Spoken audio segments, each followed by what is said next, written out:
तुमचं नाव सांगून सुरुवात करा। रामकृष्ण हरी, नमस्कार।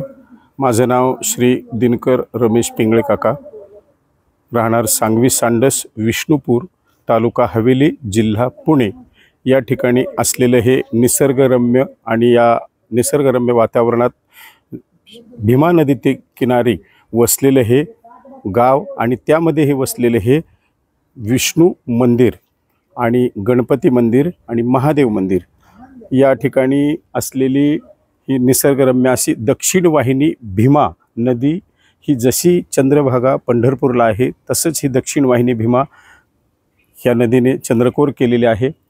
आणि त्या ठिकाणी पूर्वी सरदार पानसे यांनी ही मंदिरं बांधली आणि गणपती, विष्णू आणि महादेव या तिन्ही मंदिरांची स्थापना या ठिकाणी केली। आणि या ठिकाणी बांधल्यानंतर प्राचीन काळी अशी पद्धत होती की ही गावं पूर्वी असं हे देत होते वतन वगैरे, तर ते सरदार पानसे यांना पेशवेकालीन हे गाव वतन दिलं। त्यांनी या ठिकाणी त्यांच्या मातोश्री बहिणाबाई म्हणून होत्या, त्यांनी अशी इच्छा प्रकट केली की ही मंदिरं तयार व्हावीत। त्या आज्ञेप्रमाणे त्यांनी ही बांधली आणि त्या बांधल्यानंतर त्या स्वतः बहिणाबाई काही दिवस त्या या सर्व भगवंतांची सेवा करीत होत्या आणि हे करता करता त्या वृद्ध झाल्या आणि त्यांनी आता हे गाव सोडून नंतर मग त्यांच्या पुण्याकडे निघून गेला। परंतु हे जात असताना या मंदिराची आता इथून पुढे व्यवस्था काय वगैरे काय कसं होईल म्हणून या ठिकाणी आमचे पूर्वज बापू भट उर्फ जीवन भट पिंगळे यांना या ठिकाणी या सर्व मंदिरांची व्यवस्था करण्यासाठी त्यांनी प्रदान केलं आणि त्या बहिणाबाई पुण्याला निघून गेल्या। त्यानंतर आज तागायत आम्ही वंश परंपरेने या मंदिरांची सेवा पूर्वज किंवा व्यवस्था सर्व पूजा अर्चा करीत आहोत।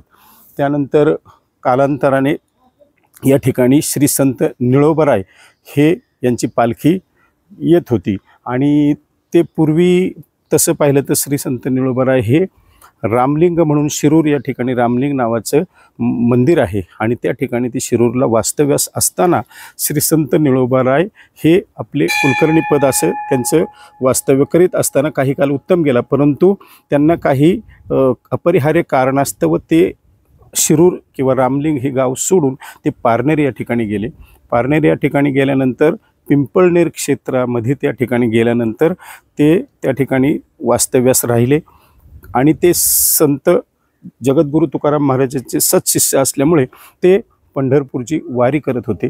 परंतु संत निळोबाराय हे वारी करत असतानाही ते वृद्धापकाळाने थकल्यानंतर त्यांनी अशी इच्छा प्रकट केली की भगवंता, मी आता पंढरपूरला येऊ शकत नाही, म्हणून आता मी व्यथित झालो आहे। म्हणून पांडुरंगांनी स्वतः दृष्टांत देऊन निळोबारायांना दृष्टांत दिला की माझ्या मूर्ती या विष्णूच्या डोहामध्ये आहेत, त्या तुम्ही घेऊन पिंपळनेर या ठिकाणी न्या आणि तुम्हाला काय पंढरपूरची वारी करण्याची गरज नाही, मी स्वतःहून तुमच्याकडे येतो असं म्हणून दृष्टांत दिल्यानंतर ह्याच विष्णूच्या डोहामध्ये त्या मूर्ती स्वतः संत निळोबराय आले पालखी घेऊन आणि त्या मूर्ती अलगदपणे घेऊन त्या ठिकाणी पिंपळनेरला जाऊन त्यांची प्राणप्रतिष्ठा केली। त्यांचा वाडा तिथे आहे, मंदिरे आहे।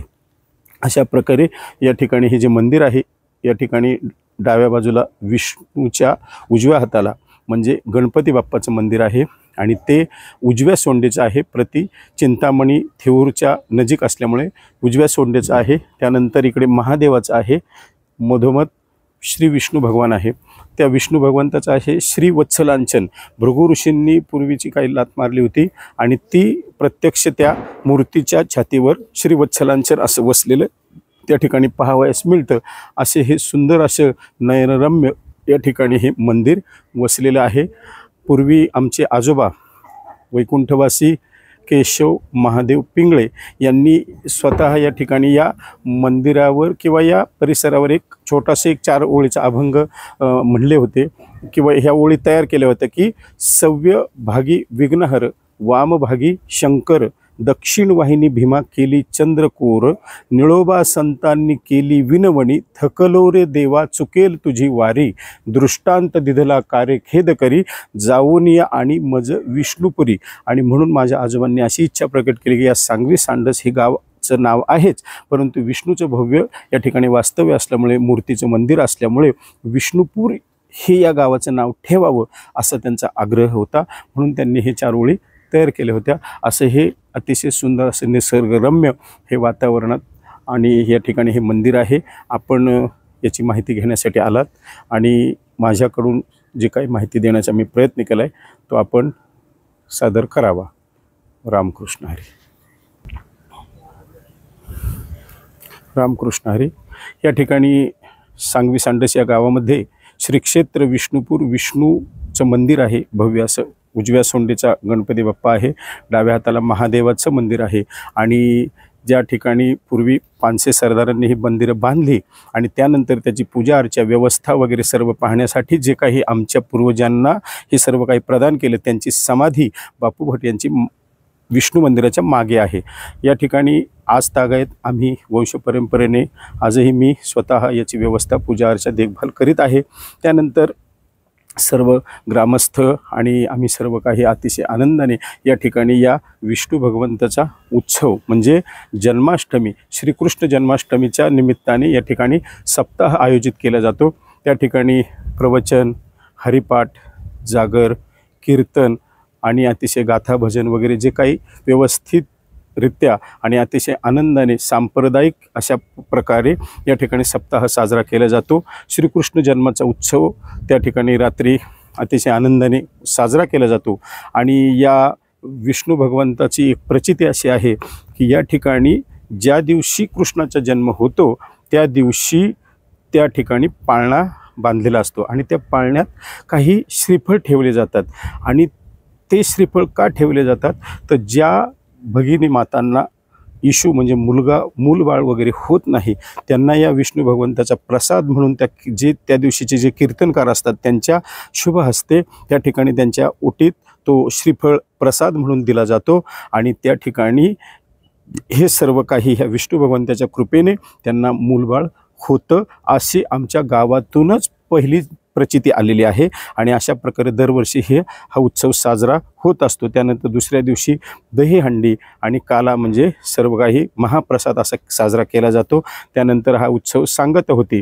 त्यानंतर या ठिकाणी आता सध्या चालू असलेला कार्तिक स्नान काकड आरती रोज पहाटे भल्या पहाटे उठून सर्व अतिशय आनंदाने सर्व पूजा अर्चा करून 4 ते 4:30च्या दरम्यान आम्ही ही सर्व काही भजन काकडा हे भजन सर्व केलं जातं आणि आरती होते. असं हे सर्व महिनाभर पूर्ण केल्यानंतर या ठिकाणी तुळशी वृंदावन आहे. तुळशीच्या या ठिकाणी शुभविवाह कार्तिक स्नान तुलसी विवाह या ठिकाणी संपन्न साजरा केला जातो. महाप्रसाद केला जातो. अतिशय आनंदाने उत्साहाच्या वातावरणात असे हे कार्यक्रम भव्य दिव्य होत असतात. आणि आमची अशी म्हणजे भगवंताने आमची कृपा अशी केलेली आहे की महत्त्वाचं म्हणजे हे दक्षिण वाहिनी ही जी भीमा नदी आहे हे अतिशय सुंदर आम्हाला हे लाभलेलं सर्व वैभव आहे. भरपूर पाणी आणि या ठिकाणी असलेलं जसं प्रतिपुंढरपूरच आहे. कारण ह्या मंदिराची जी काही पायऱ्या आहेत घाट आहे पूर्णपणे ह्या नदीच्या मध्ये ह्या डोहात आहेत. आणि या ठिकाणी संत निळोबरायांचंही वास्तव्य पदस्पर्शाने हे पुनीत झालेली भूमी आहे. अतिशय आनंदाने आम्ही हे सर्व काही करीत आहोत. आणि या ठिकाणी आपण आलात या मंदिरांची माहिती घेतली त्याबद्दल धन्यवाद. रामकृष्ण हरी.